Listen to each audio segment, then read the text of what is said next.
parlons un petit peu de chasse, mais de la chasse aux images avec cette caméra nature de la marque VisorTech. C'est l'IRC80. Cette caméra nature est capable de prendre des images au format haute définition, des photos ou des vidéos, et en plus elle est équipée d'un détecteur de mouvement et d'une vision nocturne. Et bien sûr, je vous propose de voir tout ça en détail dans cette vidéo.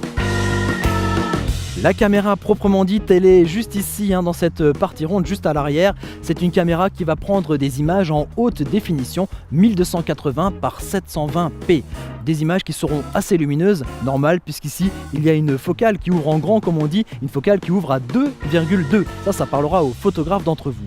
Les images sont ensuite enregistrées sur une carte SD. Une carte SD qu'il faut intégrer ici, dans cette petite fente. Alors il faut ouvrir un clapet. Alors ça peut paraître un peu fastidieux, mais n'oubliez pas, c'est une caméra nature qui doit résister aux intempéries à l'extérieur. Elle a un IP de 54, donc forcément avec ce petit clapet, ça permet de garder les choses à l'abri. Donc pas de problème, vous pouvez la laisser dehors sous la pluie, dans l'humidité. C'est fait pour. On ouvre donc le petit clapet, on glisse la carte SD. C'est aussi à cet endroit qu'on va trouver les piles de cette caméra.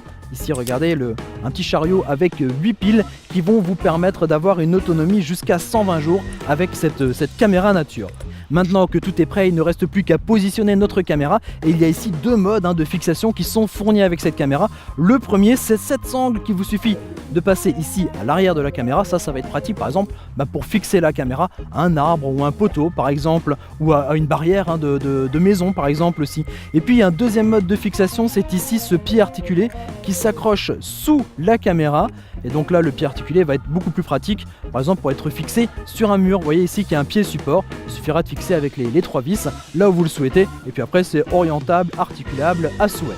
Le positionnement et le cadrage de votre caméra, bien sûr, c'est primordial pour avoir des images de qualité. Alors pour le positionnement, là il faut faire appel à votre flair de chasseur d'images, mais pour le cadrage, là vous êtes aidé ici par un écran de retour qui va vous permettre de visualiser en direct les images que vous allez pouvoir prendre pour pouvoir corriger aussi un peu plus à droite, un peu plus à gauche, pour être bien dans le champ, bien dans l'axe des images que vous souhaitez récupérer.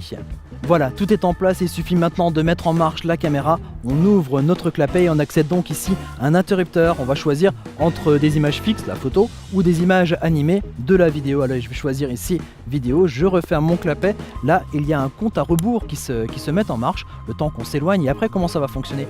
Tout simplement grâce à ce détecteur de mouvement qui a une portée jusqu'à une douzaine de mètres. Donc tous les animaux ou les choses qui vont passer dans le champ de ce détecteur de mouvement va actionner la caméra et va donc prendre une photo ou une vidéo selon ce que vous avez choisi. Ça marche en plein jour, mais ça marche aussi en pleine nuit. Il y a une vision nocturne grâce à ces 28 LED ici infrarouges qui vont avoir une portée jusqu'à une quinzaine de mètres environ. Et donc vous pourrez surveiller un endroit 24 heures sur 24, voir ce qui s'y passe, voir qui y passe, des animaux, des humains, bref, peu importe, vous allez pouvoir surveiller cette zone grâce à cette caméra nature. Et moi je vous dis à très bientôt pour découvrir comme ça d'autres objets techno.